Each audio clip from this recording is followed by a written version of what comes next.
পুরো বাদামালা এসে গেছে। শুনলাম গ্রামে ঢুকতে না ঢুকতেই বাদাম বেচা শুরু করে দিয়েছো।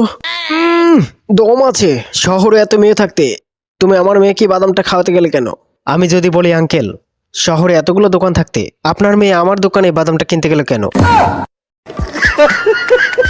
কাটা কেষ্ট পারমিশন ছাড়া এই বস্তির বাদামের দোকান কেউ ভাঙতে পারবে না। কাটা কেষ্ট শালা পচা বাদাম খেয়ে পাতবো এখানে, গন্ধ ছাড়া ভেতর বাড়িতে। ওই শালা, এই নে তোকে 10,000 টাকা চেক দিয়েছি, এটা নিয়ে সরে যা। 10,000 টাকা দিয়ে ভালোই করেছি, সারা বছর বাদাম খেতে পারবো। Good morning sir. এখানে আর বাদাম বাদাম গানটা আমার কানে আসবে না তো? স্যার আমরা বিশ্বের সবচেয়ে নিরাপদ জায়গায় দাঁড়িয়ে আছি, এখানে আর বাদাম বাদাম গানটা কানে আসবে না।